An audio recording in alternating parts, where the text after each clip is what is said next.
Please put your hands together and warmly welcome Mr. Graham Hancock.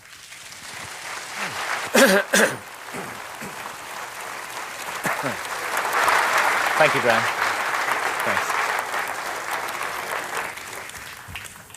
Thanks. I've got volume here, have I? Yes. Thank you very much indeed for all being here today. I was just listening to what Graham Birdsall was saying about my past career, and I was thinking how I got into all of this from being a journalist working on The Economist. It actually happened because of repeated visits that I made to Ethiopia, and the claim that Ethiopia makes to possess the lost Ark of the Covenant. This claim was ridiculed by scholars, but as I began to look into it, I found that it rests on very solid foundations, and I ended up writing The Sign and the Seal. And that book, the research on that book, took me to Egypt, because, of course, the origins of the Ark of the Covenant lie in Egypt and in the exodus of the Israelites from Egypt. And when I went to Egypt and began looking into that civilization, I realized that I was confronted by an extraordinary mystery, a mystery that Egyptologists had never satisfactorily explained, or at any rate, if they tried to, their explanations certainly didn't make sense to me. I remember reading a book called Archaic Egypt by Professor Walter Emery, now deceased, but a great authority on his subject. And he drew attention to curious similarities between ancient Sumerian civilization in Mesopotamia and the archaic Egyptian civilization. And while he could find no strong evidence of a direct influence of ancient Egypt on Sumer or of Sumer on ancient Egypt, he found that these similarities couldn't be explained away as coincidence, and he put forward an interesting hypothesis. He asked, what if an earlier unidentified civilization, a remote third-party civilization, had influenced both Egypt and Sumer, passed down a legacy to both of them, and what if the similarities between these two cultures were explained by that remote common influence? And I thought this was a very interesting idea and one worth pursuing further. And in fact, more than anything else, it was that seed planted by Professor Walter Emery that led me to research and write Fingerprints of the Gods. I could not have written that book at all, or indeed developed in the direction that I have developed as a writer and researcher, if it hadn't been for my partner and wife, Santa Faya, whose photographs we're going to be looking at here. She's certainly been the most profound influence on my life. And I did some bad stuff back in the 1980s, which, when I look back on it, I regret it. But we have to live with our mistakes, and I'm very grateful to Santa for putting me right. Many other people also who I need to thank, and without whom Fingerprints could not have been written. Researchers, people working in the field of the mystery of the origins of civilization over the last 100 years or so, going back as far as Ignatius Donnelly, who wrote Atlantis, the Antediluvian World in the 1880s.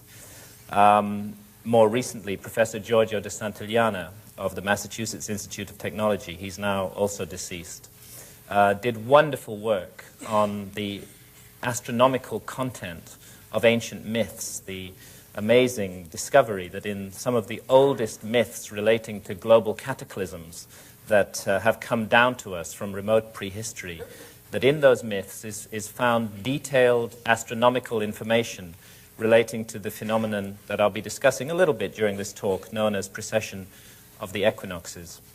Professor Charles Hapgood, whose Earth crust displacement theory and whose work on ancient maps, again, provides a clue to this lost civilization that exists way back in our past, and I'm quite sure that it does exist. And more recently, Rand and Rose Flemath, who've refined Charles Hapgood's theories of Earth crust displacement. And John Anthony West, a great man who spent 20 years trying to draw the attention of Egyptologists to the erosional features of the Great Sphinx and the implications of that erosion. And of course, my friend and colleague Robert Boval, with whom I have co-authored the new book, Keeper of Genesis. Robert's astronomical work on the Orion correlation between the pyramids and the three stars of Orion's belt is, in my view, the single most important breakthrough in this field, which has enabled the pyramids, mute for 4,500 years, to speak again and to speak in a comprehensible manner. I don't propose in this talk that I'm going to give on fingerprints today to go at all into the astronomical work that Robert and I present in Keeper of Genesis, because Robert will be doing that when he talks about Keeper of Genesis. But take it from me, the astronomy is really the key to this whole mystery. It's a way that some ancient people long ago, far more sophisticated and civilized than our historians would ever give credit for, found a way to communicate with the future, a way to wake up dormant memories in all of us, memories of that great golden age of mankind that is recorded in all our ancient myths. I'll start this talk just by looking at a few similarities, a few connections, bearing in mind what I said about Walter Emery and the theory of a remote third-party civilization. Let's extend that out from just the Middle East, from Egypt and Sumer, and let's look at connections between Egypt and the Americas, similarities that are ignored by scholars but are not explained by them. One issue concerns the face of the Great Sphinx, which we're looking at here.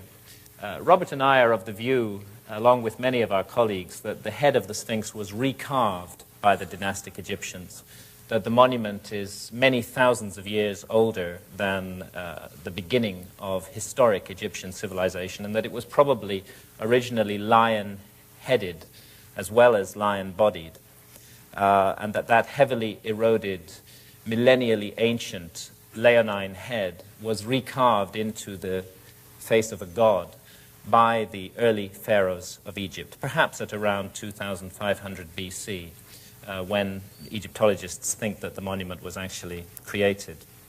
What I want to draw attention to here is just a small point. It's pretty clear and well established that we're looking at the face of an African individual here, an African head. And I'd like to compare that with this African head, which is roughly the same size as the head of the Sphinx. It's an enormous piece of sculpture. When you stand beside it, it towers above you, and it weighs about 40 tons. The only problem with this African head is that it doesn't come from Africa at all. It comes from the Gulf of Mexico, and indeed was disinterred from the oldest archaeological strata in the Gulf of Mexico, in which it had been deliberately buried at around 13 or 1400 BC.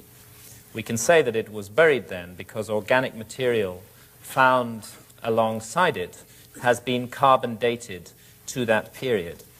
But I suspect the scholars may be making a mistake when they attribute this so-called Olmec head, the construction, the carving of the head, to that same period of, say, 1400 BC. It's a mistake in logic to assume that the head dates from the same period as the organic material that was buried with it. It's equally possible that it could have been a vastly ancient heirloom, a venerated treasure that was passed down over thousands of years until the time when this mysterious Olmec civilization, the supposed mother culture of Central America, also venerated it and buried it. I'm intrigued by the similarities of features between the face of the Sphinx and the face of this head.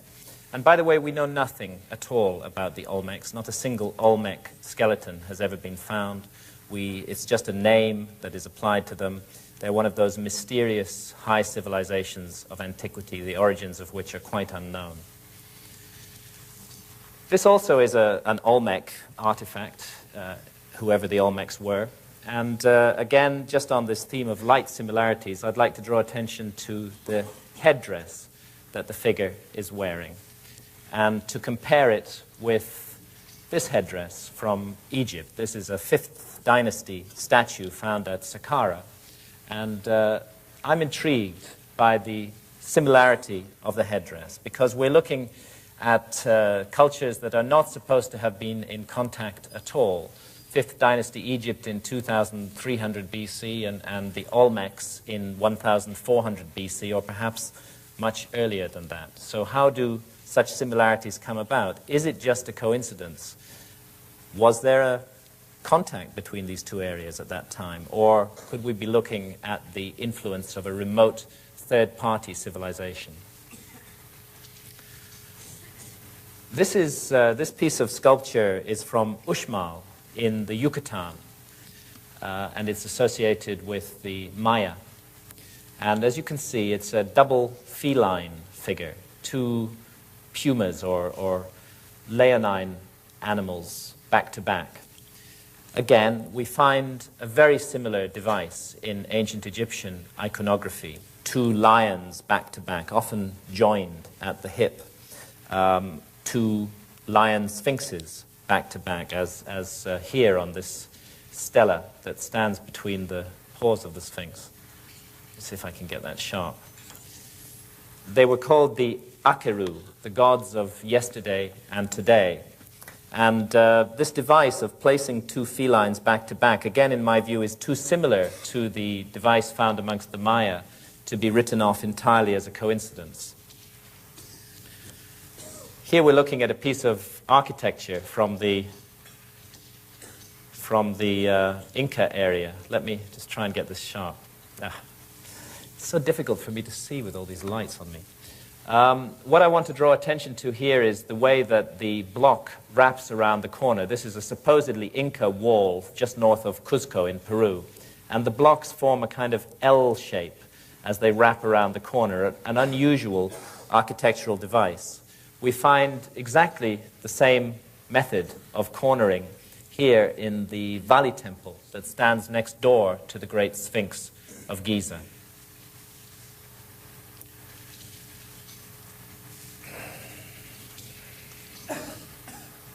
Excuse me, I'll get the hang of this in a minute. A method of joining two blocks of stone together. This photograph was taken at Tiwanaku in Bolivia, in the high Andes. And Tiwanaku is a very mysterious city, and I'll be touching on it in a few moments. What I want to draw attention to here is this imprint of a metal bar, which once joined these two huge blocks of stone together. Of course, the metal bar has long since been removed, vandalized, melted down. But this particular form of architecture is not found anywhere else in the Americas. But it is found in Egypt. We find it at Philae, at Elephantine, and also here at Dendera in Upper Egypt. The same method of joining stone blocks together. And here we're on the island of Suriqui in Bolivia, on Lake Titicaca, looking at a traditional method of boat design. It's one of the few places on Lake Titicaca where these boats are still built, these reed boats with high, curving prows.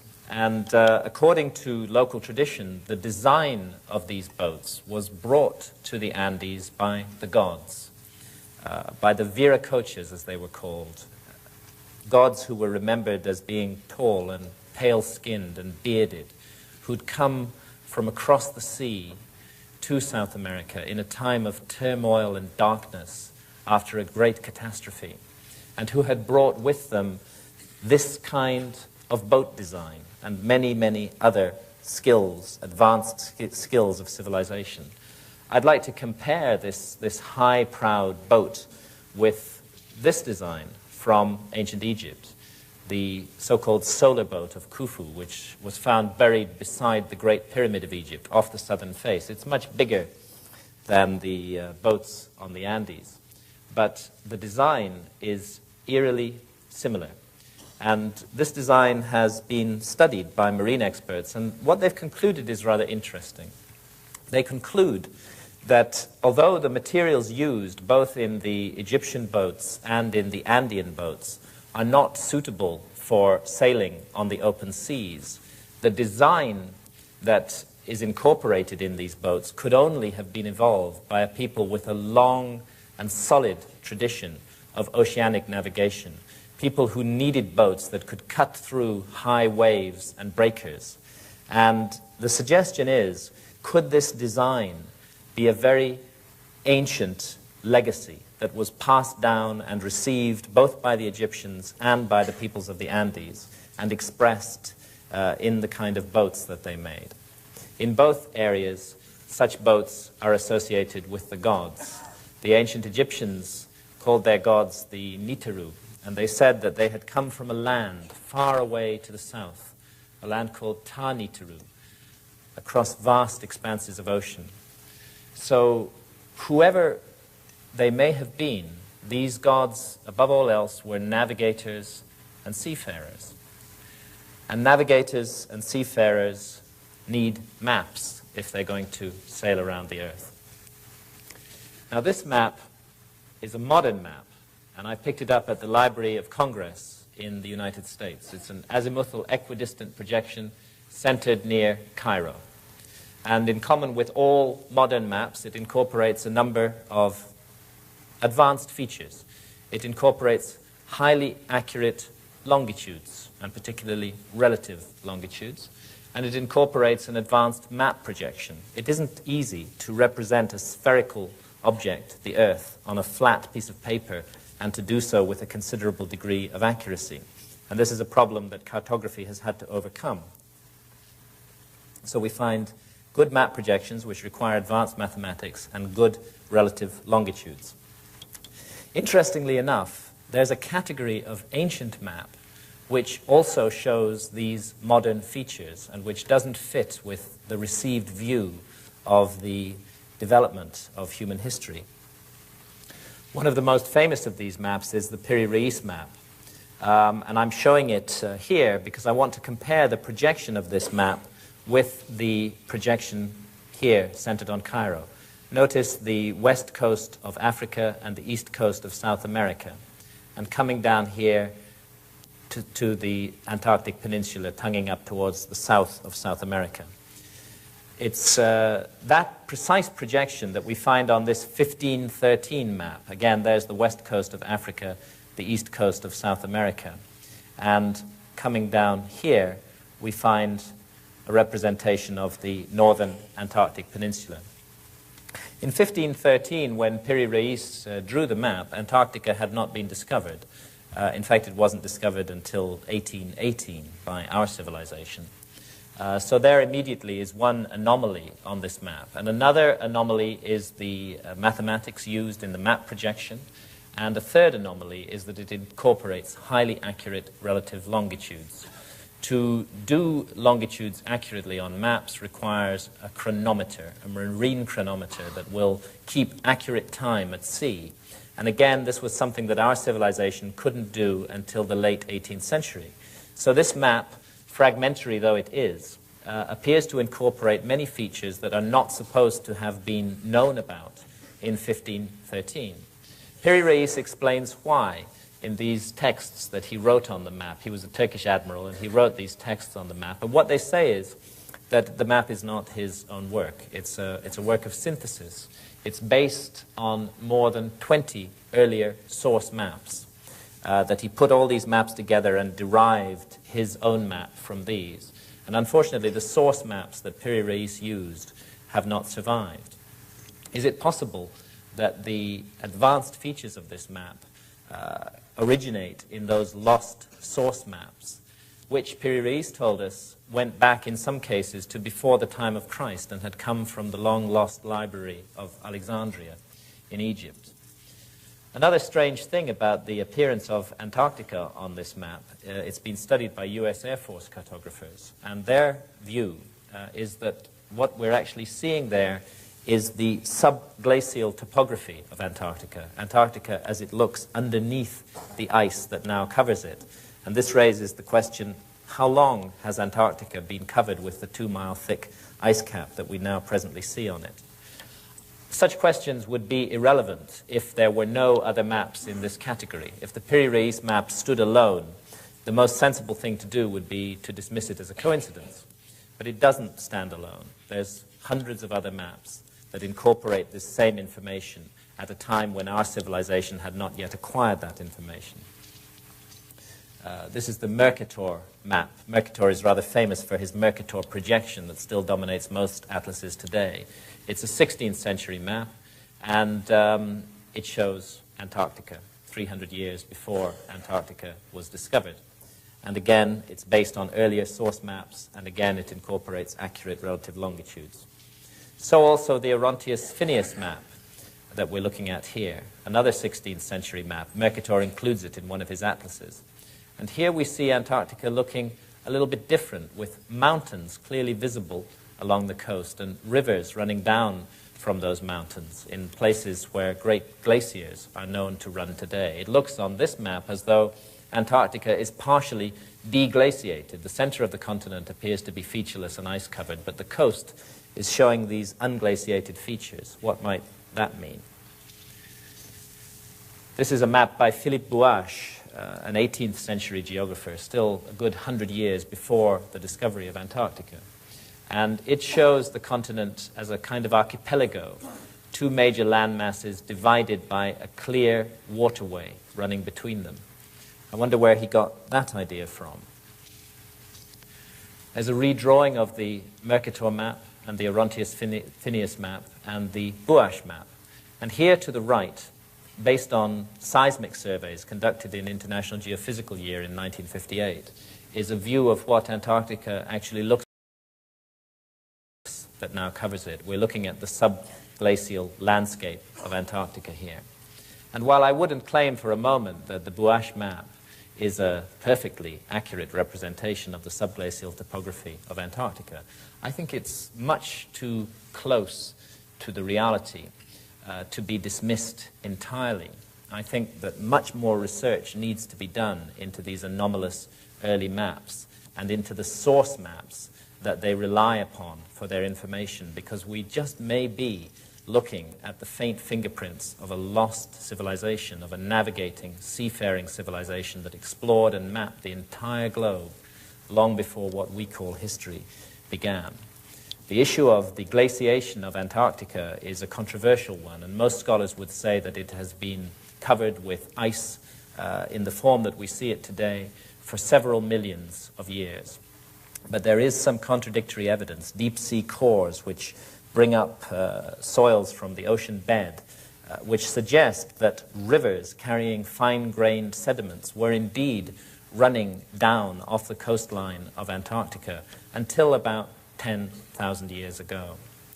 Maybe that's the period we should be looking at. Maybe something happened in the world around then that we don't fully understand. And in my view, this whole mystery is intimately connected to the mystery of the last ice age and what an ice age is and why the last ice age came suddenly and traumatically to an end at around 12 or 14,000 years ago. You have ice sheets, 6 million square miles of ice covering northern Europe, 2 miles thick, as far south as London. You have a similar mass of ice covering much of North America, as far south as the Mississippi Delta, almost into the tropics. This ice is stable for 100,000 years. And then suddenly, almost in the blink of an eye, it all melts. Within just 1,000 or 2,000 years, it's all gone. Sea levels have gone up by 400 feet around the world, and hundreds of animal species have been rendered extinct. No complete explanation for why the last ice age came so suddenly and dramatically to an end has ever been offered by orthodox scholarship. There are clear correlations with astronomical events, including, interestingly, the precession of the equinoxes, which I'll be talking about later. Interestingly, because many of the ancient myths of global cataclysm that I've analyzed in Fingerprints of the Gods incorporate precise information on precession. It's almost as though they're trying to tell us that there's a connection between precession and the ending of ice ages. And lo and behold, we've known for the last 20 years that there is a connection between precession and the end of ice ages. It's a correlation. We don't know what causes this ending of the ice age. I think that this is the period that should be looked at by scholars. This is the period that deserves much more detailed research than it's had. A period in which something awful happened to the Earth, something that brought about a dramatic, tumultuous change, a period in which the face of the Earth was almost literally wiped clean, and a period in which it's perfectly possible, perfectly reasonable to suppose that a high human civilization could have been almost entirely obliterated, leaving only a few survivors and only a few traces of itself for us to wonder at in later times.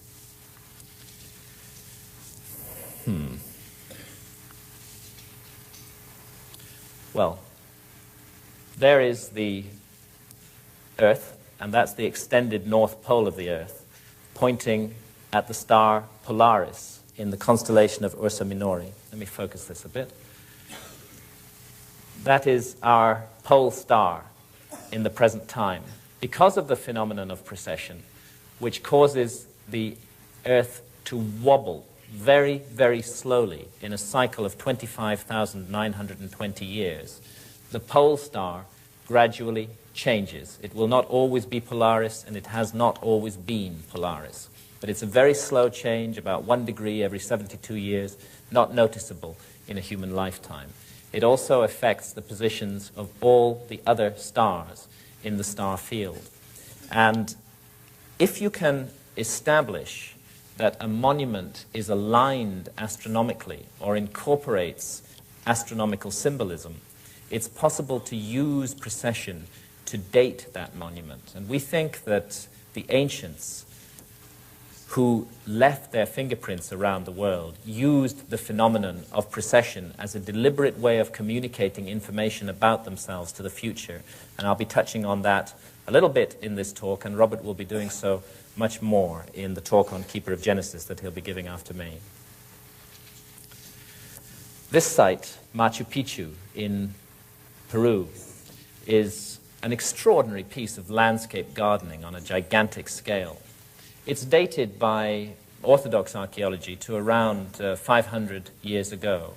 It's possible that it's much older than that. I won't go into the details here, but astronomers have studied the alignments of some of the features of Machu Picchu, and they've concluded that these were laid out thousands and thousands of years earlier than the Orthodox dating of the site. Another aspect that many of these sites have, in addition to intriguing astronomical alignments, is the use of enormous blocks of stone. We're looking here at a wall in a place called Sacsayhuaman near Cuzco, and the stone that I'm standing beside has been calculated to weigh 361 tons. In layman's terms, that's 500 Ford Sierra motor cars. It really beggars belief that this kind of work could have been done by a primitive people, to put together massive blocks of stone weighing hundreds of tons each, to align them to the stars and to join them together in these curious jigsaw puzzle formations requires amazing engineering and architectural skills. And I think that our historians and scholars tend to gloss over the implications of this much too easily. All around the world there are monuments like these, undateable by any objective technique, because you can't, as I said earlier, carbon date stone, which bear the fingerprints of a high technology in remote antiquity, or if not a high technology, at any rate a technology that we do not properly understand today. This is the Altiplano in Bolivia, in the high Andes, and I'm showing this photograph really to indicate how sparsely populated the Altiplano is, how few people live there at an altitude of more than 12,000 feet above sea level. It's not the kind of terrain that can support a large population. Crops are grown, but they come out of the ground stunted and the yield is extremely low. As a result, very few people live on the Altiplano today.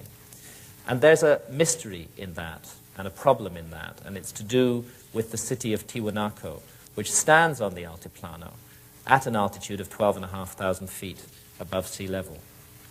Here's a bit of Tiwanaku. This is the piece of Tiwanaku that's called the Pumapunku, and it consists of absolutely enormous blocks of stone. I mean, they're just unimaginably large. This piece has been calculated to weigh 400 tons. And I can't understand, I just don't see it within orthodox historical explanation, how at this altitude above sea level, 12,500 feet, where you cannot grow crops to support a large population who could haul those stones into place, and I don't know if 400-ton blocks could be hauled into place by anybody, how this could have been done at that altitude and in that location, and why it was done. I think that the city of Tiwanaku is one of the most mysterious sites in the world. In a way, it's the New World equivalent of Giza. It's a site about which there are far more questions than answers, and a site about which the dating needs to be seriously re-examined. The dating of Tiwanaku by Orthodox archaeologists has for a long time been set at around 500 AD, just about 1,500 years ago. Although more recently, there are some archaeologists working in the area who have daringly sought to push that date back, and there are a few who've stuck their neck out and said that Tiwanaku may go back as far as 2000 BC. The difference of opinion amongst the scholars in itself shows how little we know about this site. The conventional view that dates it to 500 AD is based on the classical study by Professor Max Ewell, who's always cited as the great authority on Tiwanaku. I was surprised to discover that his influential book on Tiwanaku had been written without him ever having found the need to actually visit the site himself. Another scholar also worked on the site, Professor Arthur Poznański from La Paz University, and he not only visited Tiwanaku, he lived there. He lived there for the best part of 50 years, and he took very careful measurements of every aspect of the site.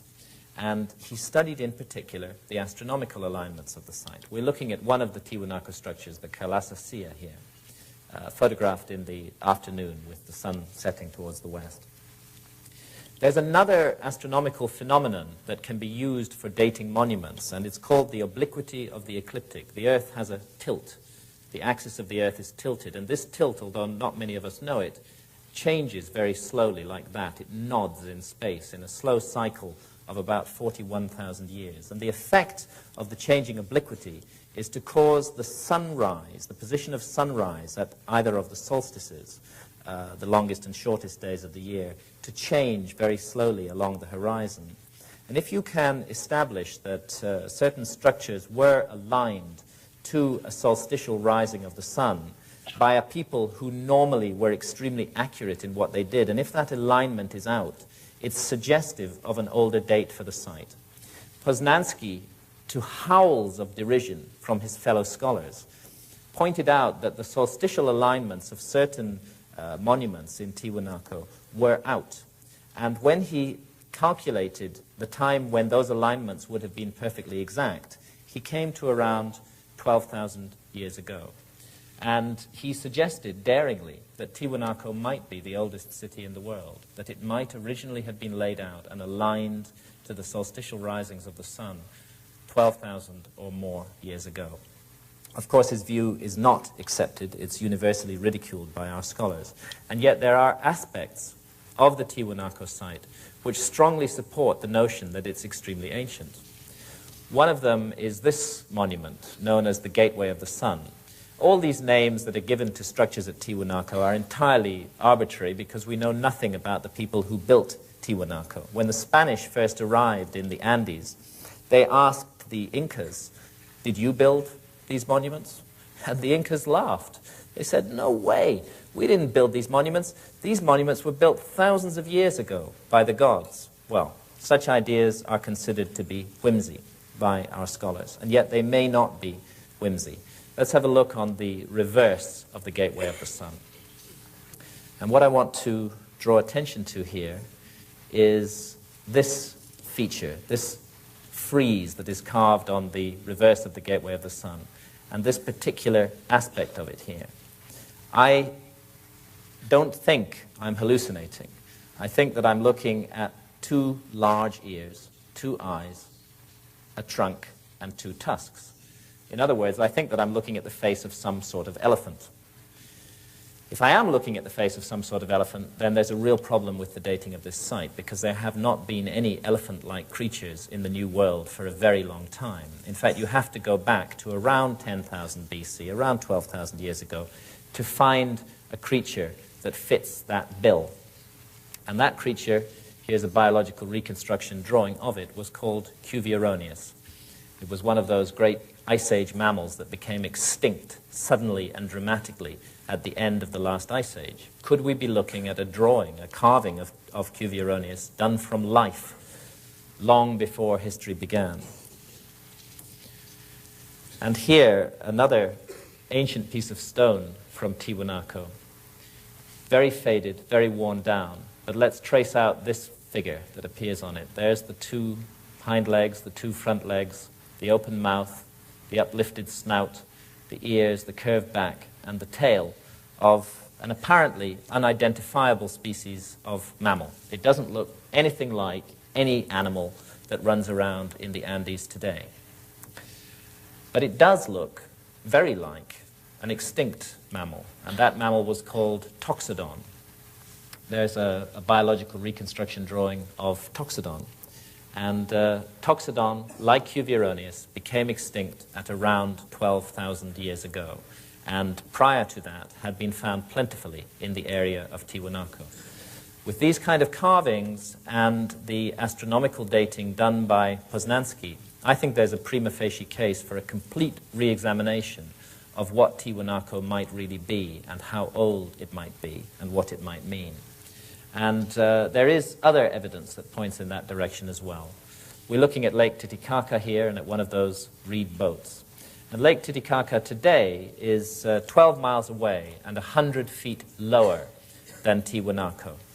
And yet, even Orthodox archaeologists agree that Tiwanaku was built originally as a port on the shores of Lake Titicaca. There's massive harbor constructions to be found at Tiwanaku, and there's really no doubt that it was built as a port. So the question is, how long does it take a lake like Lake Titicaca to recede in depth by 100 feet and 12 miles away from the edge of the city of Tiwanaku?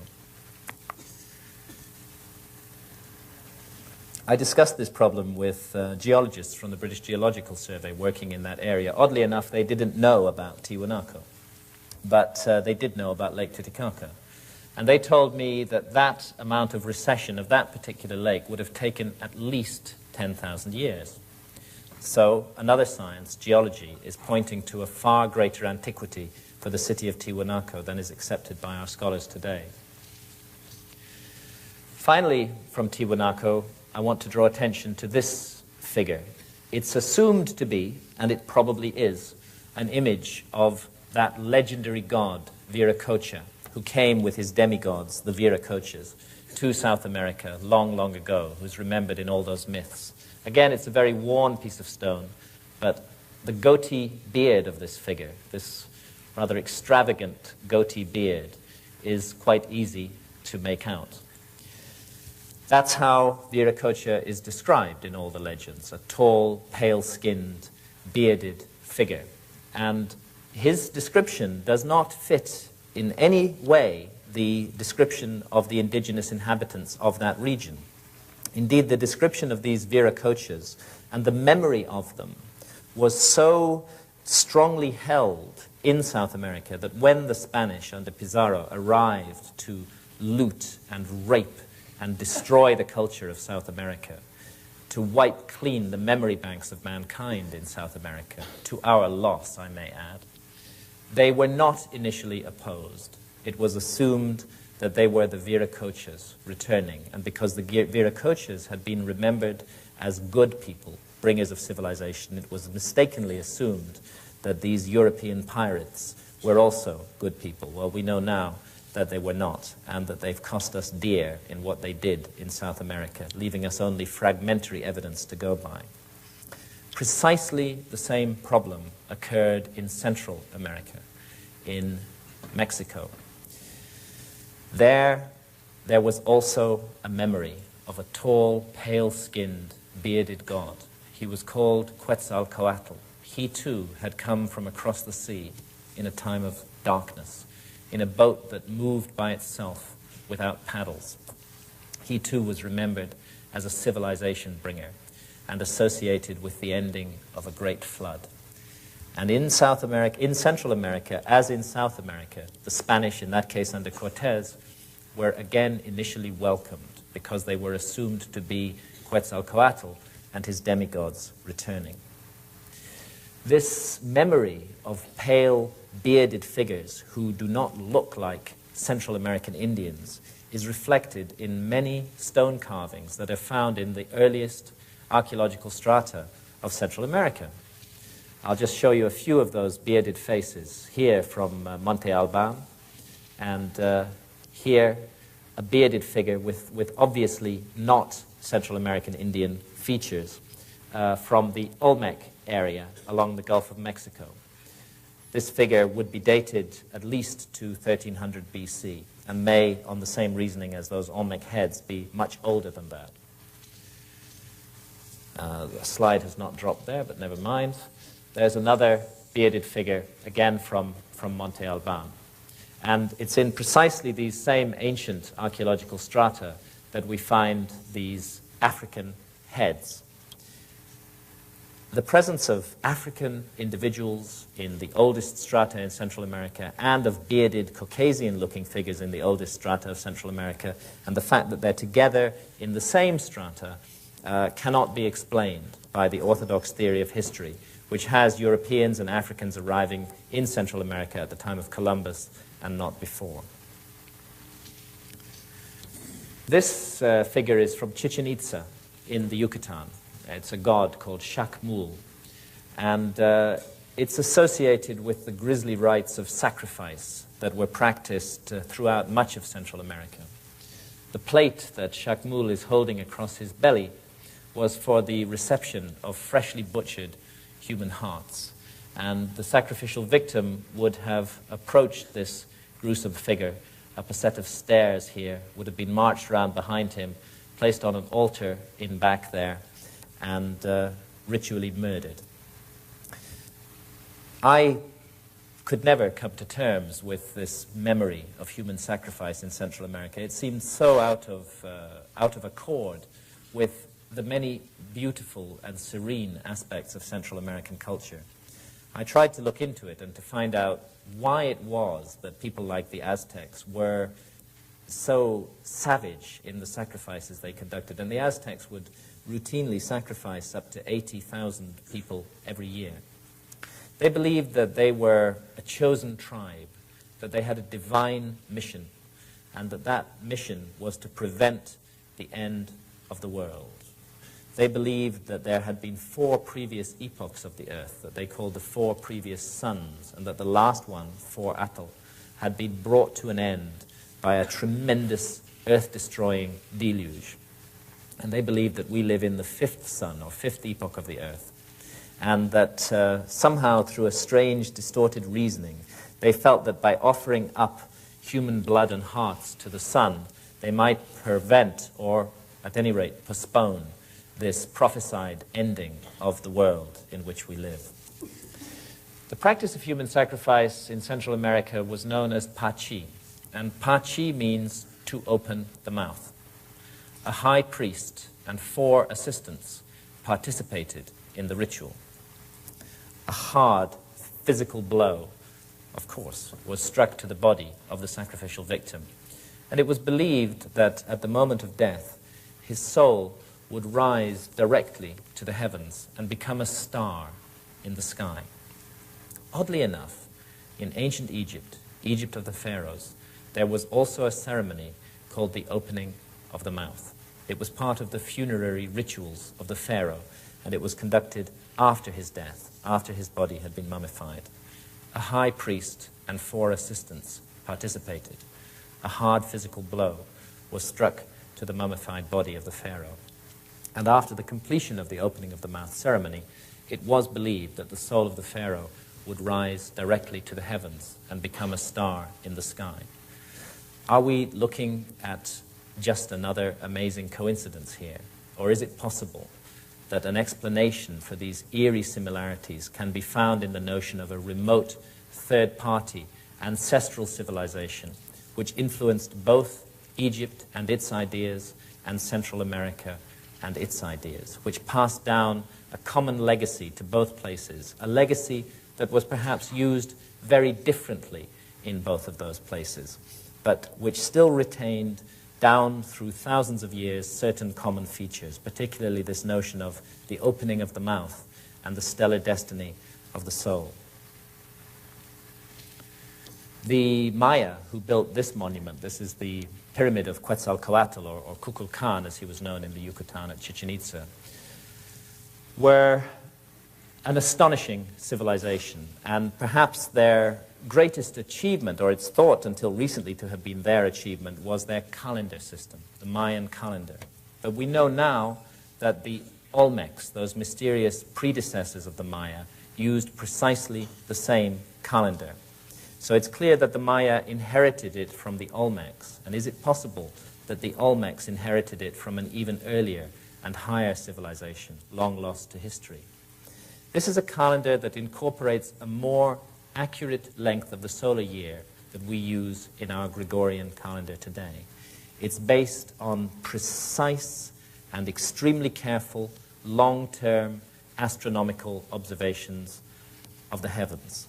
Observations that focused, amongst other things, on the synodic return of the planet Venus and measured that extremely precisely. It's the work of master astronomers. It's this calendar, the Olmec or Mayan calendar, which most thoroughly enshrines the notion of recurrent destructions of the earth, that we live in great cycles, and that each cycle will sooner or later come to an end and end the world in which we live. And like the Aztecs, the Maya believed that there had been 4 previous epochs of the earth, and that we still live in the 5th epoch, the 5th sun. But unlike the Aztecs, the Maya, through their calendar, were able to calculate exactly when the 5th epoch of the earth would come to an end. When we translate their calendar into our calendar, we find that they're telling us that all civilization will be ended by a great movement of the earth on the 23rd of December, 2012 AD. I promise that I'm not running up and down Oxford Street in a sandwich board, crying that the end of the world is nigh. I sincerely hope that the end of the world is not nigh. I would like my children and all our children to have a bright and happy future in this garden of experience that we call the earth, and the opportunity to learn and to grow and to face challenges just as we have all done. But I don't think that we should write off the warnings that have come down to us from the past as though they certainly have no meaning, because these warnings have come down to us from wise people, people whose origins we really do not understand. And I'd just like to mention in passing that all of these warnings also say something else. They say that the destruction of the world is not entirely an act of God or nature, that in some mysterious manner we ourselves are always involved in it. We ourselves, through our actions, through our cruelty, through our materialism, play a role in the destruction of our environment.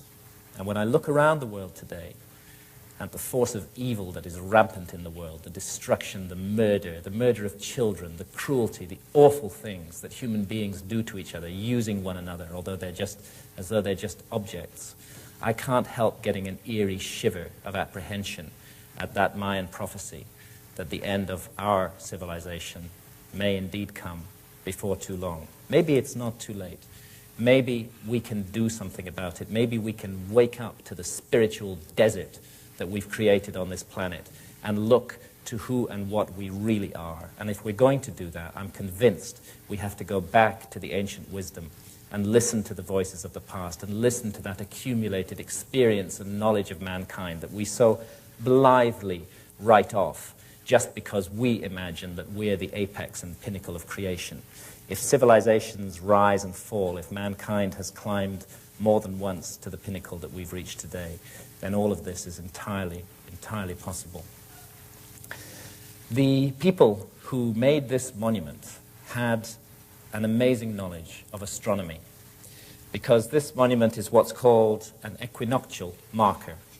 Every year on the spring equinox, the figure of a gigantic feathered serpent is seen to undulate up and down this stairway for a little bit over 3 hours. It's an illusion of light and shadow, a trick.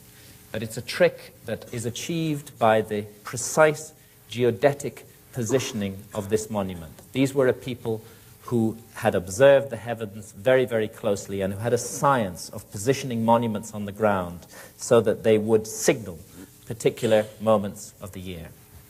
No mean feat, and not something that we should regard as the work of primitives. We're looking at the great city of Teotihuacan in Mexico, just 35 miles from Mexico City Airport. Richard Hoagland, in his talk earlier on, referred repeatedly to the importance of latitude 19.5 degrees north.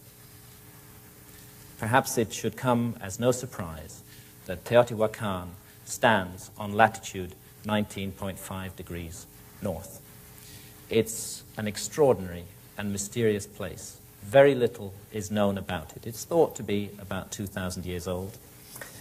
It was already vastly ancient when the Aztecs came across it, overgrown and in ruins, and they, attaching to a thread of ancient tradition, gave it the name Teotihuacan.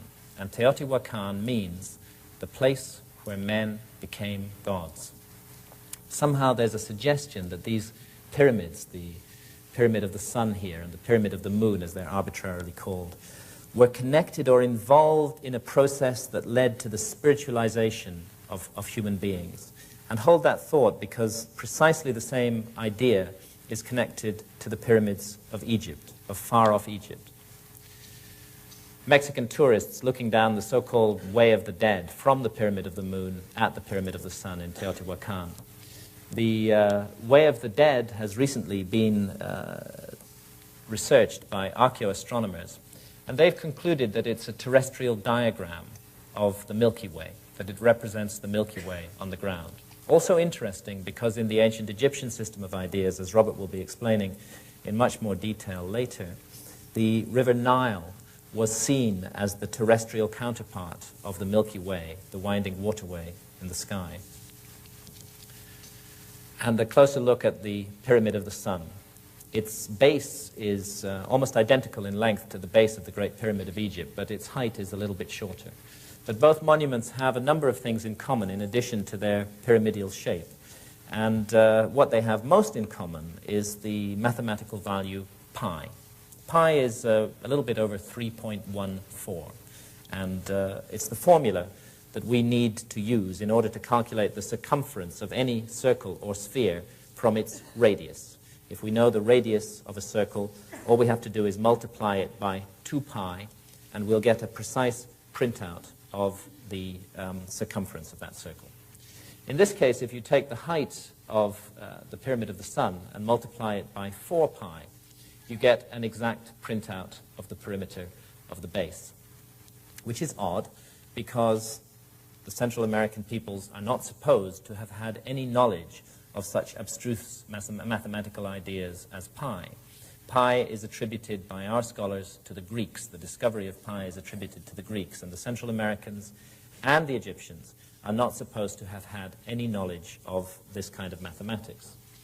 Yet we find pi incorporated with great precision into the dimensions of the Great Pyramid of Egypt, the last surviving wonder of the ancient world, which is at least 4,500 years old, perhaps older, and which long predates any Greek civilization. Egyptologists don't dispute that pi is found in this monument, and it's found in precisely the ratio that we need to calculate the circumference of a sphere from its radius. If you take the height of the Great Pyramid and multiply it by 2 pi, you get an exact printout of the perimeter of the base. The Egyptological theory on this is that it happened by accident, that the Egyptians or whoever built the pyramid incorporated pi in it by accident. It was just one of those things. And in Egyptological theory, it has to be an accident because they cannot accept that the pyramid builders had knowledge of advanced mathematics. I do not think it's an accident, and nor do any of my colleagues working in this field. And one of the reasons that we don't think it's an accident is to do with this phenomenon of precession, the wobble on the axis of the Earth that I've mentioned to you already, which takes place at a very precise rate. I'm going to need to explain this in a little bit of detail. It involves some numbers. When you take the height of the Great Pyramid and multiply it by a particular value, by 43,200, you get an exact printout of the polar radius of the Earth. And when you take the base perimeter of the Great Pyramid and multiply it by that same value, 43,200, you get a printout of the equatorial circumference of the Earth. We think that one of the many functions of this monument was to serve as a mathematical scale model of the northern hemisphere of the Earth. And the reason that we think that is the scale used. This monument, to use one of Richard Hoagland's phrases, knows where it is on the planet. It knows what it is. I'll try and explain why. There are 4 key moments, astronomically speaking, in the year. The winter solstice, when the north pole of the Earth points most directly away from the sun. The summer solstice, the longest day, when the north pole points most directly towards the sun. And the 2 equinoxes, spring and autumn, when the Earth in its orbit lies broadside on to the sun.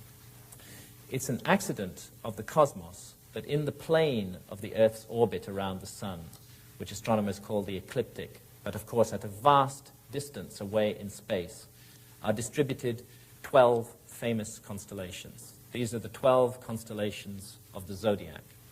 And because of this phenomenon of precession, the background constellation against which the sun is seen to rise at dawn on the spring equinox very slowly changes. The Earth reaches this broadside-on moment to the sun slightly earlier in its orbit each year. It's a difference of 1 degree every 72 years. The effect of this is that the ruling astronomical sign, the ruling constellation of the zodiac, which houses the sun on the spring equinox, very slowly changes. And it takes 2,160 years exactly for the sun to pass entirely through one sign of the zodiac. That's what the old song about living in the dawning of the age of Aquarius is to do with. Aquarius will soon be housing the sun on the spring equinox as a result of the phenomenon of precession. Now, if you take 2,160 and multiply it by 20, you get 43,200, which is the scale used in the pyramid-Earth ratio. And we think that it was very deliberately used to signal what this monument is, one of its functions. They wanted to build a monument that was very massive and that no reversion to barbarism could destroy, and which was a mathematical scale model of the northern hemisphere of the Earth. They needed a scale on these criteria somewhere between 1 to 40,000 and 1 to 50,000.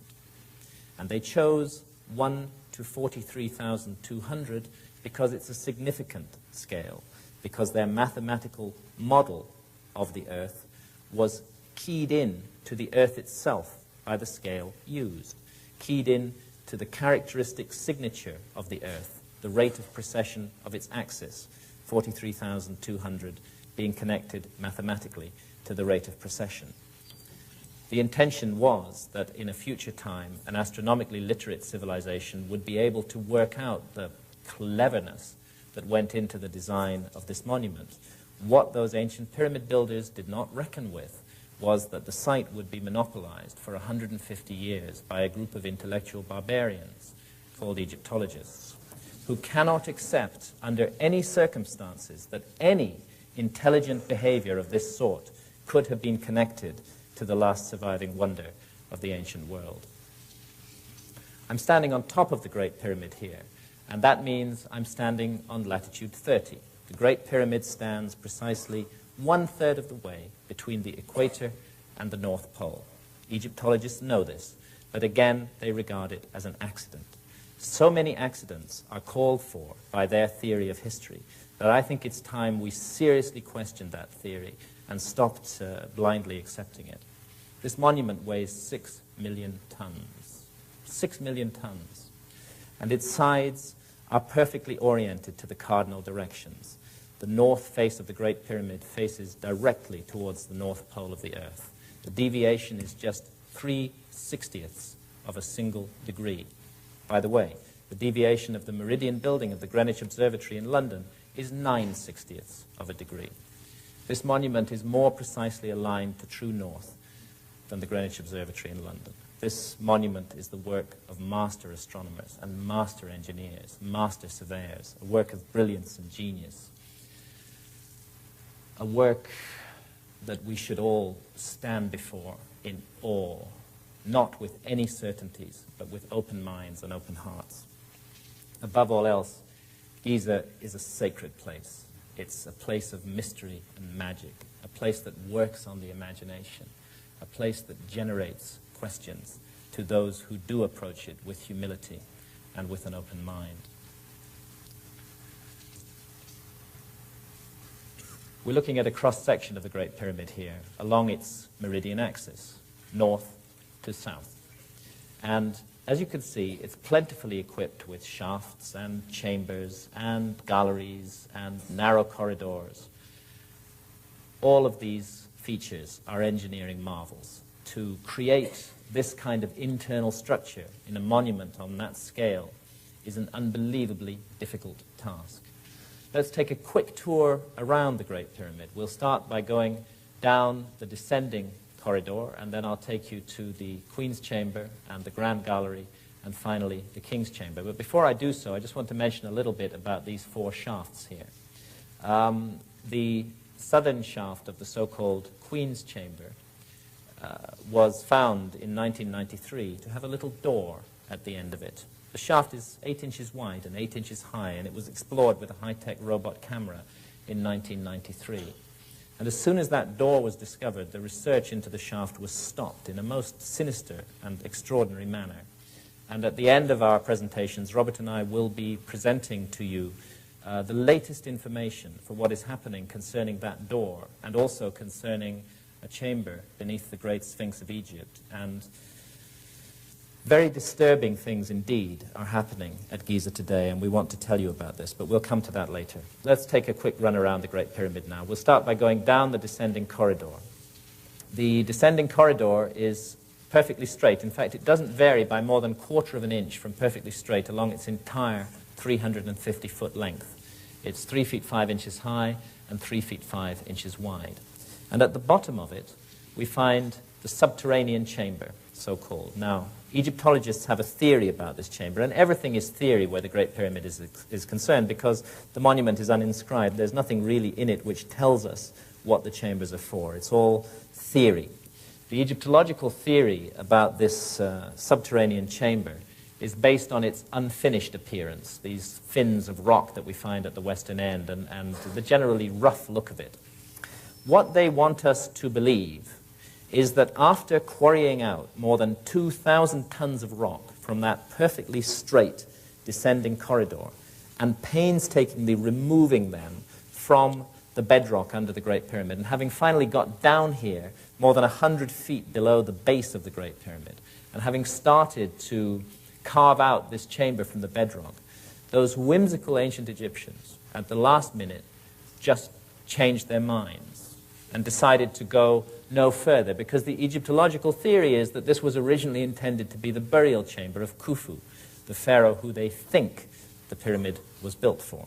So those ancient Egyptian builders, after doing all that incredibly precise work, well, they just changed their minds and they decided to stick the body of the pharaoh somewhere else in the Great Pyramid. Actually, the body of the pharaoh has never been found in the Great Pyramid. The Great Pyramid was found to be completely empty when it was first opened by the Arabs in the 9th century. And we think that this unfinished burial chamber routine is a load of bollocks. I mean, it's just absolute nonsense. These people knew exactly what they were doing. Everything they did had a purpose. You stand down in the subterranean chamber, you can hear somebody sing in the king's chamber, 250 feet above you, through all that mass of solid rock. The acoustic effects of this monument are extraordinary. And one thing that our friend John Anthony West has suggested, and I think it's a damn sight better theory than the theory of the Egyptologists, is that what they were actually doing with this chamber was tuning the pyramid, that they were tuning its acoustic effects. And when they had extracted precisely the right amount of rock from under the pyramid to hit precisely the right note that they wanted, that's when they stopped. That's why it looks unfinished. It's not unfinished at all. It was fulfilling a plan, a function. And everything about this site is planned, as Robert will be explaining in more detail when he comes to discuss our book, Keeper of Genesis. This is the so-called Queen's Chamber. We have to use these phrases, so-called, because all these attributions are arbitrary in this anonymous monument. And there, in the southern wall of the Queen's Chamber, that dark patch is the opening to the southern shaft. And it was into that dark place that that little robot camera was inserted in 1993, and after a journey of 200 feet, reached that mysterious door that we'll be talking about later. From the Queen's Chamber, we find ourselves in the Grand Gallery. It's 153 feet long and 28 feet high. It's a corbel vault. Each layer of stone is laid a little bit closer to the center line than the layer underneath it. And it bears around it millions of tons of pyramid. Remember, this is a monument that's at least 4,500 years old. I'm sure quite a few people in this room have been inside it and have walked up that Grand Gallery. It can be a little claustrophobic, but one thing you're sure of, when you're in there, you're safe. It's not like modern jerry building, where buildings fall down after 30 years.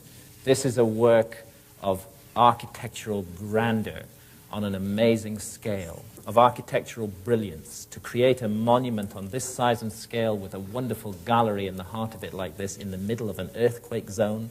There was a very bad earthquake there in 1992. It didn't touch the Great Pyramid at all. It caused massive disasters in Cairo, but the pyramids were unhurt by it. So again, we're looking at the work of geniuses when we look at architecture like this. Come to the top of the Grand Gallery, and you find yourself in the so-called King's Chamber, where Egyptologists assume, on no evidence, that the body of Khufu, that 4th dynasty pharaoh, was buried. We have to allow this chamber to speak for itself, and the way that it speaks is through the language of mathematics. It's a perfect 2-by-1 rectangle, for example. It's 34 feet 4 inches in length and 17 feet 2 inches in width. The half diagonal of the floor is equivalent exactly to the height of the chamber. So it's a sort of mathematical symphony in solid stone. And the stone used, by the way, is granite, which is interesting because there is no granite in the area of the Giza pyramids. The pyramid, main body of the pyramid, is made of local limestone. But the granite came from far away. The nearest granite is 500 miles to the south, and this pink granite came from Aswan in Upper Egypt. There are precisely 100 blocks making up the wall of the king's chamber, and some of those blocks weigh as much as 70 tons each, brought 500 miles from the south and then raised to 150 feet above the ground, supposedly by technological primitives. Does it make sense? I don't think it makes sense. Again, we're looking at a work of genius here. Now then, there I am in the supposed sarcophagus of Khufu. I mean no irreverence to Khufu, but I don't think he was ever buried in this supposed sarcophagus. I don't think it's a sarcophagus at all.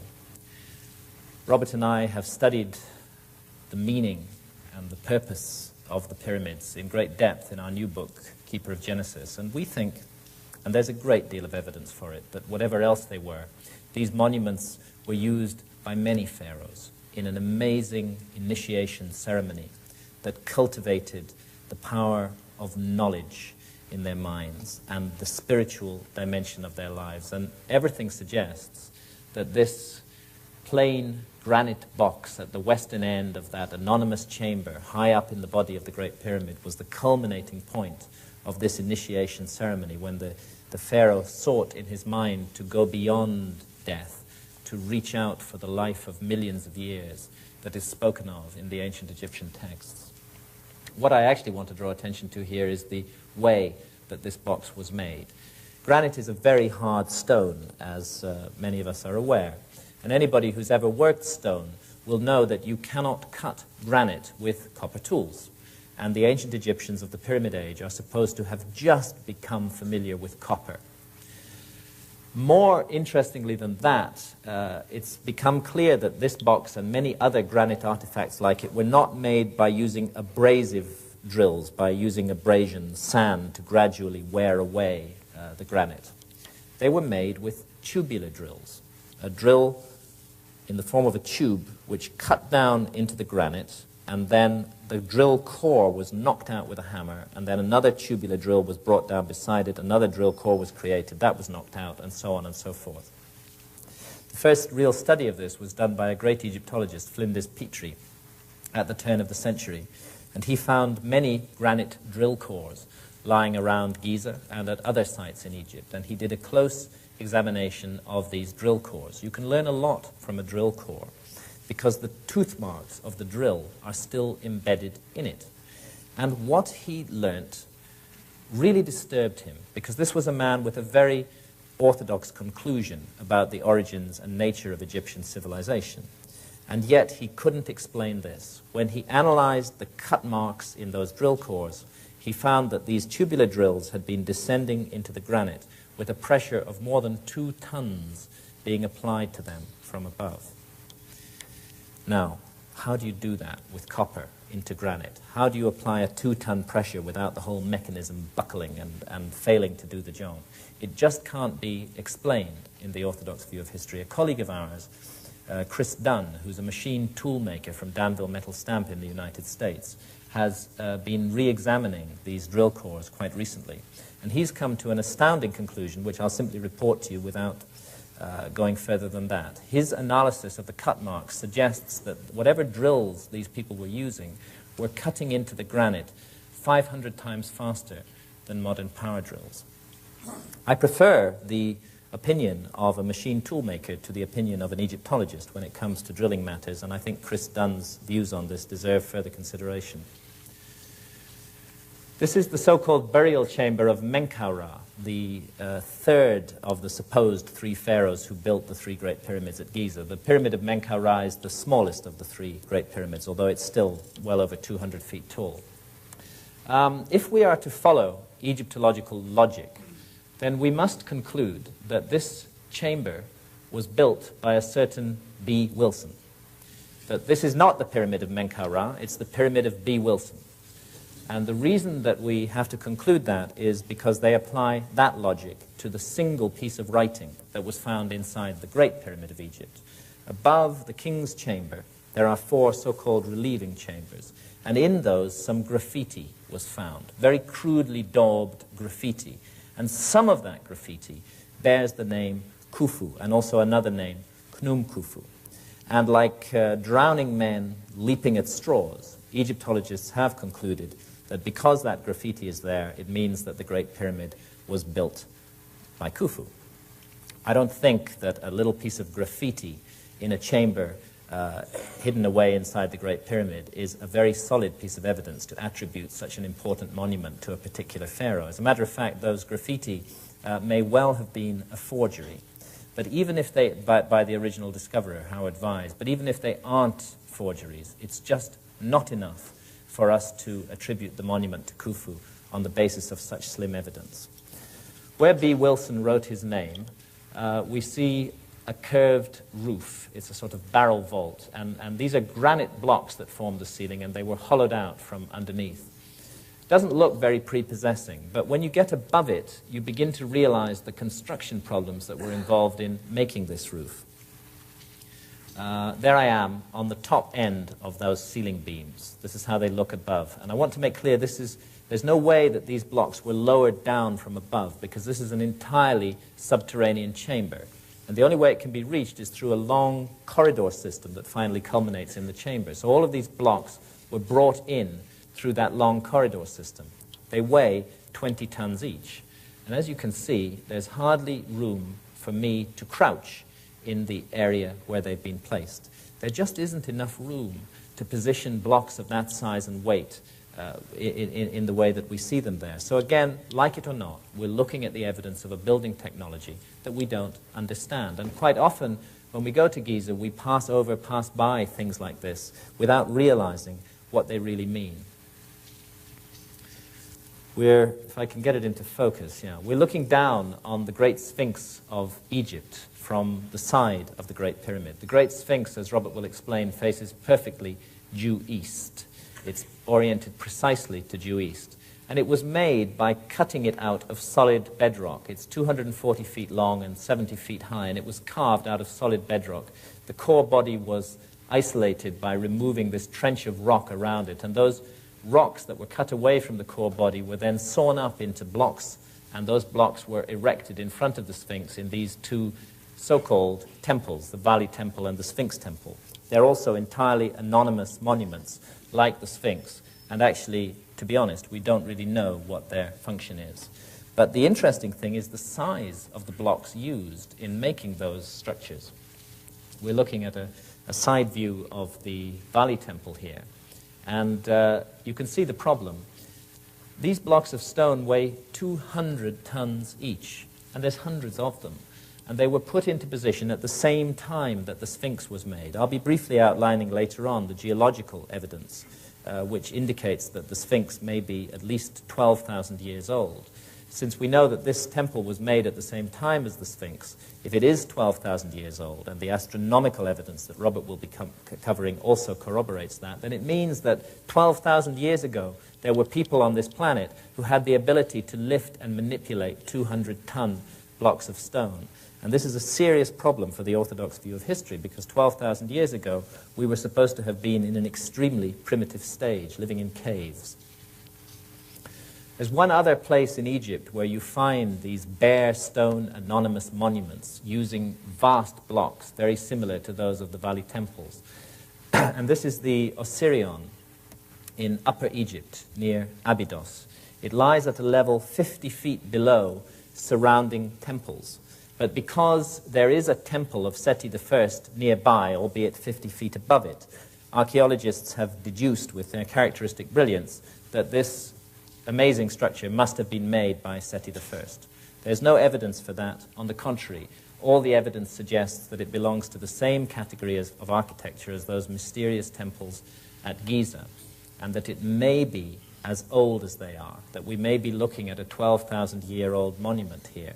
And that's why it's interesting that it was always called the Osirion. It was associated with Osiris, with the high god Osiris, who the ancient Egyptians remembered as having come to their country in a remote period that they called Zeptepi, the first time, thousands of years before history began, bringing the gifts of civilization with him.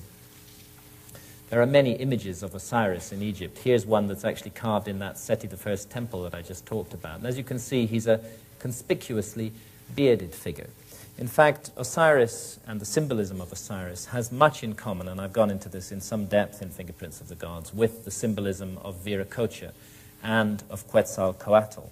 My bet is, in all these figures, we're looking at memories of the survivors of a great lost civilization who settled in various parts of the world and whose mission was to keep the light of their knowledge burning and to find a way over millennia of barbarism to pass that knowledge down to the future, perhaps even to our own time, perhaps even to us today. As I said, Osiris was remembered by the ancient Egyptians as having come in the first time, long before history began. You talk to Egyptologists about Egyptian history, and they will tell you that they know far more about the history of Egypt than the ancient Egyptians did themselves. This arrogant statement has been made in print by several Egyptologists. And yet, the Egyptological chronology of ancient Egypt is based entirely on ancient Egyptian records, records such as these. This is the king list of Pharaoh Seti I at Abydos, and he's showing his young son, Ramesses II, a list of all the kings of Egypt who'd ruled before their time, together with the lengths of their reigns. And the notion that we have of 30 dynasties of Egyptian pharaohs is based on this king list and on other king lists like these. On the opposite wall of the same temple is another list, which again is matched by many other lists that the ancient Egyptians passed down. And this is a list of a mysterious group of beings called the Shemsu Hor, the followers of Horus, who were believed by the ancient Egyptians to have ruled in Egypt for thousands of years before the first pharaoh of the first dynasty took the throne. The followers of Horus, who retained a memory of the divine origins of their civilization, whose mission was to pass that memory down to the future, and who were attributed by the ancient Egyptians themselves as the guardians of the wisdom legacy that ancient Egypt inherited. These references to the first time, to the followers of Horus, to this remote prehistoric period when the gods came to Egypt, are found again and again in the oldest scriptures of mankind, carved on the walls here of a 5th dynasty pyramid, the Pyramid of Unas at Saqqara. These are called the pyramid texts, and they were compiled roughly in the epoch of 2500 to 2300 BC. They contain repeated references to this mysterious period, the first time. And I'll leave it to Robert, in his talk on our book, Keeper of Genesis, to really bring out what the first time means. It's difficult to see in this light, but on the ceiling of this chamber there are hundreds of stars, and the pyramid texts are full of references to the stars and to the heavens, very precise and very specific references. What we think is that astronomy can be used to arrive at a precise date for the first time, as Robert will be showing you. Astronomy relating to these monuments on this profoundly astronomically aligned site. This photograph was taken at the winter solstice with the sun overhead the pyramid of Menkaura. And just a little bit on the Sphinx. When we say the word Sphinx, we're actually speaking the ancient Egyptian language, because Sphinx is a corruption through Greek of the ancient Egyptian phrase Sheshep Ankh. And Sheshep Ankh means living image, living image. But the question is, whose living image does the Sphinx represent? Egyptologists think they know the answer to this question. And their theory about who the Sphinx represents and about the age of the Sphinx, their opinion on this matter, is falsely presented as fact in all our textbooks and all our encyclopedias. You look up the Sphinx of Egypt in the Encyclopedia Britannica or any other text of that nature, and you'll be told, without any question mark over the matter, that it was built by the pharaoh Khafre in his own image in around 2500 BC. And yet, the Great Sphinx, like the pyramids, is an entirely anonymous monument, and since it's carved from raw stone, we have no objective way of dating it. What we're dealing with that attribution to Khafre is purely and simply Egyptological opinion. And as Robert and I have gone on with our work into Giza and into the monuments of Giza, we have come to trust Egyptological opinion on these matters less and less. In fact, we don't think that the Egyptological opinion on these matters is right at all. We think the Egyptologists have got it totally and utterly wrong. Perhaps you agree with us, perhaps you don't. But one thing is for sure. It's very bad scholarship that the opinion of scholars should be presented as fact when it isn't fact. Let's see what the Egyptological opinion about the identification of the Sphinx really rests on. One thing it rests on is the face of the Sphinx. Egyptologists tell us that this anonymous monument looks like Khafre. And they say that because there are a few statues of Khafre that have survived which actually have Khafre's name on them. And so they compare the face of the Sphinx with the face of a known statue of Khafre, like this one, which is in the Cairo Museum. And they tell us that the two faces are identical. Well, we don't see it that way. We don't think that the two faces look similar at all. We think they look very different. But don't take our word for it, and don't take the word of Egyptologists for it. The person who really is an authority on faces is somebody like a police forensic artist, somebody who's made a lifetime study of the similarities and differences between faces. And back in the early 1990s, colleagues of ours, led by John Anthony West, brought a police forensic artist to Giza, Lieutenant Frank Domingo of the New York Police Department, with 20 years on the force. And he did a very careful point-by-point identikit comparison of the face of the Sphinx and the face of Khafre. And here are some of his drawings. What he concluded is that he just couldn't understand why Egyptologists were under the impression that the Sphinx looked like Khafre. He saw no resemblance between the two faces at all, and when he compared key angles of the faces, he concluded, he swore an affidavit to this effect, that whoever the Great Sphinx's face represents, it certainly does not represent the face of Khafre. The angles of the face are completely different, and he, in fact, concluded that the Great Sphinx represented an individual of an entirely different race from Khafre. Okay, so that dismisses the facial similarity view that Egyptologists wish to foist on us. What else do they base their attribution of the Sphinx to Khafre on? They tell us that there are certain texts around Giza which say that the Sphinx was built by Khafre. Let's look briefly into this issue. Let's start with a text that was found at Giza which says very definitely that the Sphinx was not built by Khafre. This is the so-called inventory stela, which stands neglected in a corner of the Cairo Museum today. According to Egyptologists, the inventory stela is a work of fiction. It's an ancient Egyptian novel, which we have to ignore. And why do we have to ignore it? The reason we have to ignore it is because it doesn't fit their theory. The inventory stela tells us that the Sphinx was already standing and already remotely ancient when Khufu, the predecessor of Khafre, came to the throne. And if the inventory stela is correct, then the Egyptologists must be wrong, and Khafre could not have built the Sphinx. But, say the Egyptologists, the inventory stela doesn't date from the same period as the Sphinx, and this is true. The inventory stela dates from about 1,200 years after the orthodox dating for the Sphinx. The orthodox dating for the Sphinx is 2,500 BC, and this stela belongs to the period of 1,200 BC, or perhaps a little bit later. They say, since it's not contemporary with the Sphinx, we don't need to pay attention to it. But yet, with that amazing double standard for which Egyptologists are the world leaders, they base their attribution of the Sphinx to Khafre on another piece of text, which also is not contemporary with the Sphinx, and in which, in fact, dates from the same period as the inventory stela.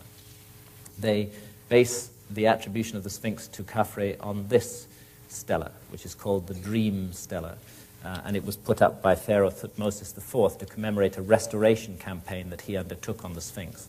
And on this stela, amongst many other interesting texts which Robert will review, there is one single syllable, Kaf. And because of that single syllable and nothing else, the monument is attributed to Khafre by Egyptologists.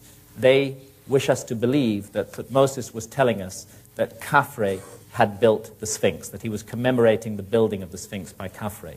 He might equally well have been telling us that Khafre was an earlier restorer of the Sphinx, or he might not have been referring to Khafre at all, because it's just a single syllable Kaf.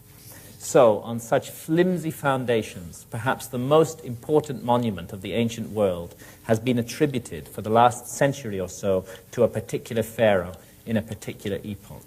We think that it's vastly, vastly older than that. And I'm not going to go into the details of that. Robert will give all the details in his talk on Keeper of Genesis. But what I will briefly mention is the geology. Between 1991 and 1993, the Sphinx was studied by Professor Robert Schoch of Boston University, a leading geologist and one of the world's recognized specialists in the weathering of limestone. And he was brought to the site by our colleague John Anthony West, who had noticed these curious erosional features on the side of the Sphinx, and particularly prominently on the trench of bedrock out of which the Sphinx is cut, which obviously was made at the same time as the Sphinx. This undulating profile, scalloped undulating profile, and these vertical fissures that run down through the rock could not have been caused by sand erosion, and they could not have been caused by wind erosion. They could only have been caused by one thing, and that is exposure to a very, very, very long period of heavy rainfall. And Professor Robert Schoch has put his reputation on the line, and he's subsequently been endorsed in this matter by hundreds of fellow geologists and opposed by very few, when he says that what we're looking at on the Sphinx, these, by the way, are later restoration blocks, what we're looking at on the Sphinx and on the surrounding trench is classic precipitation-induced weathering.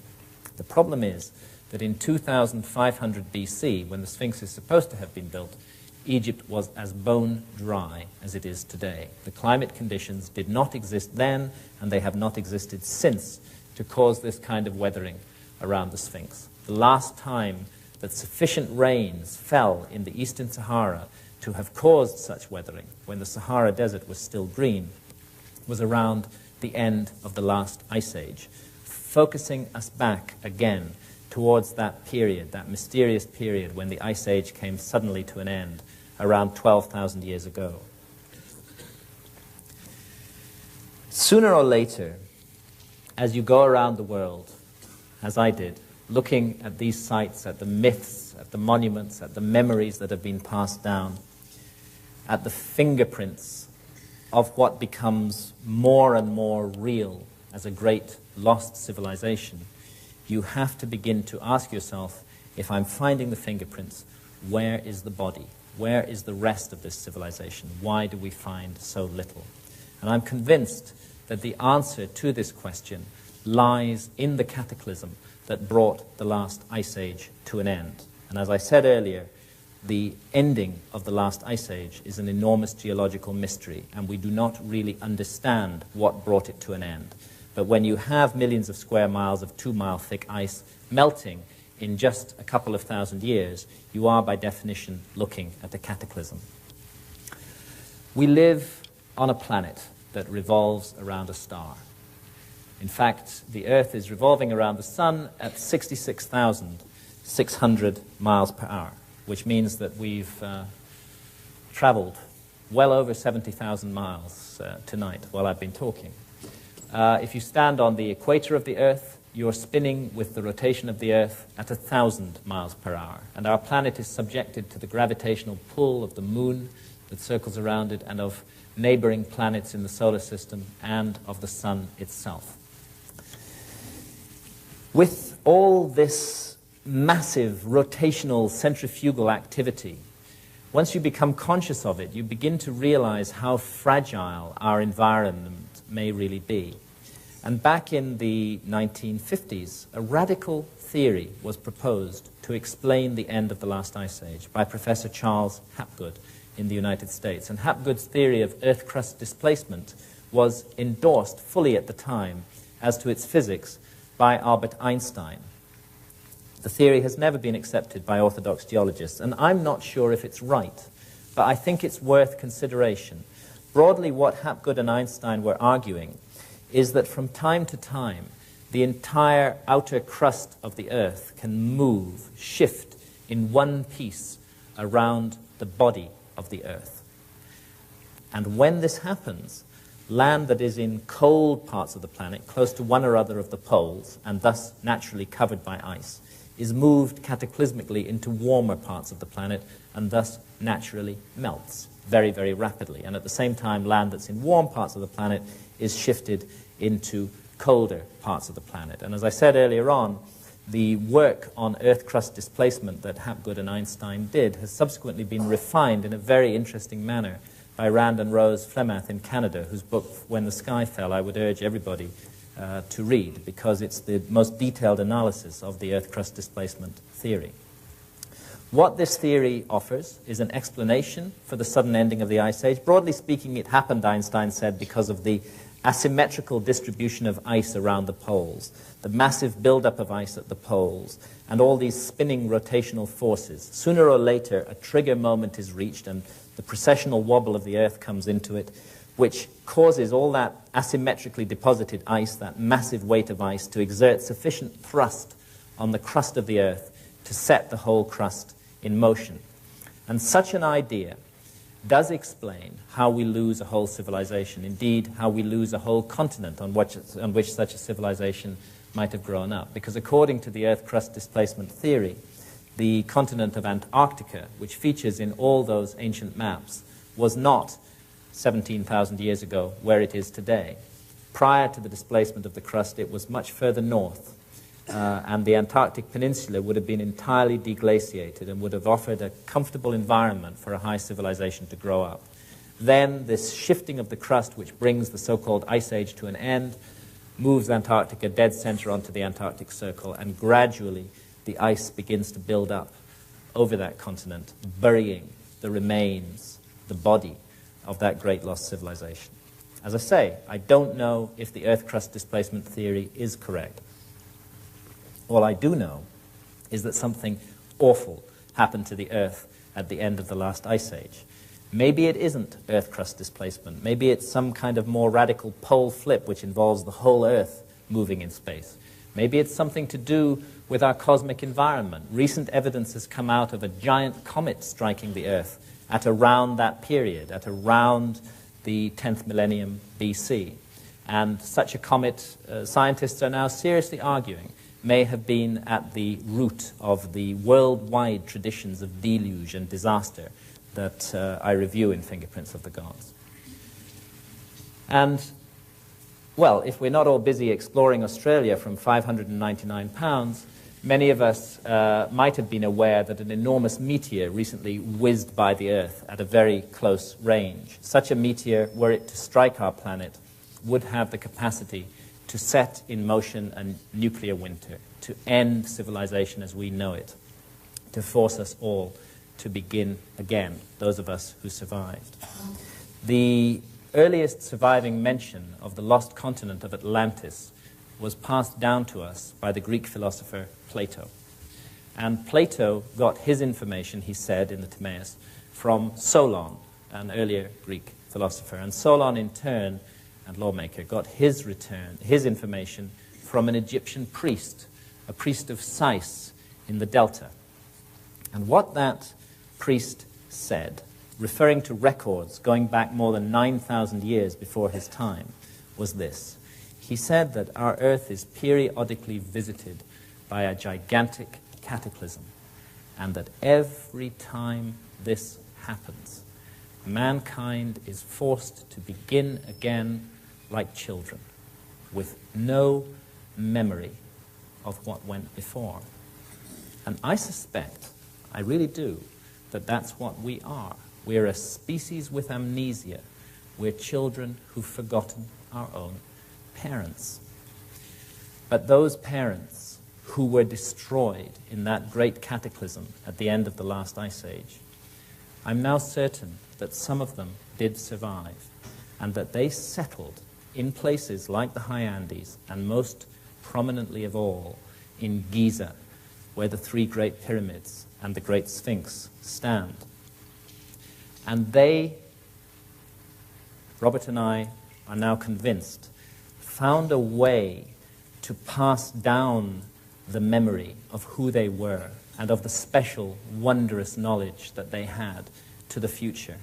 They found a way to wake us up again. They created a kind of alarm clock for the planet, a beacon that would draw people towards it, and at the right time, when conditions were right, would wake us up.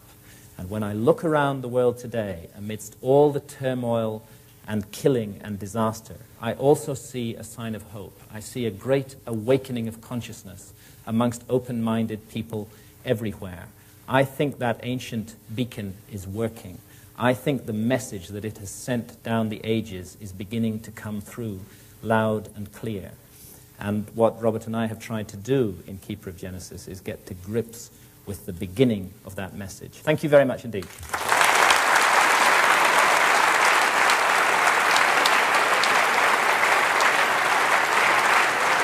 Mr. Graham Hancock, ladies and gentlemen.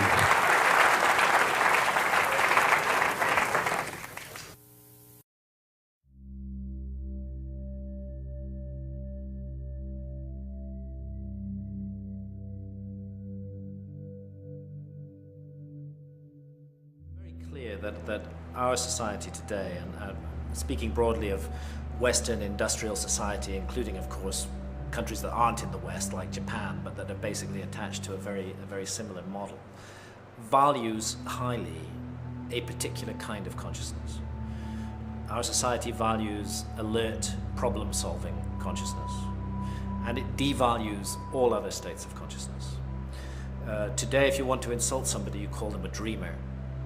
In ancient times, dreaming was considered to be a very positive state of consciousness from which we might learn something of great value.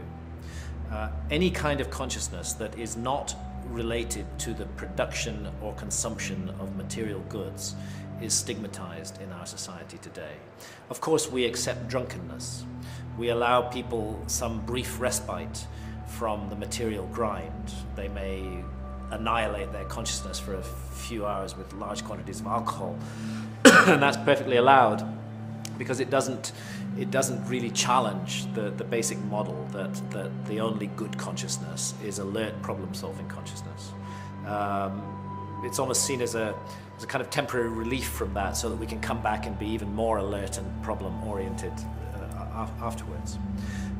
So a society that subscribes to that model is a society that is going to condemn states of consciousness that have nothing to do with the alert problem-solving mentality, but have to do with the exploration, dare I say it, of non-physical realms. Once we admit the notion of non-physical realms, then our commitment to the physical world and to physical reality starts to be undermined slightly. And it's easy to see why people in powerful positions in our society would not wish that to happen and would feel threatened by it. And if you go back to the 1960s, when there was a tremendous upsurge of exploration of psychedelics, I would say that the huge backlash that followed that had to do with a fear on the part of the powers that be, that if enough people went into those realms and those experiences, the very fabric of the society we have today would be picked apart, and most importantly, those in power at the top would not be in power at the top anymore. And I personally think that's what the so-called war on drugs is all about. It's all about maintaining the status quo, the hierarchy, the power structures of the society that we have today. And I actually do think that if a much greater number of people had intense experiences in altered states of consciousness, that it would definitely change our society, and it would unpick the power structures in our society.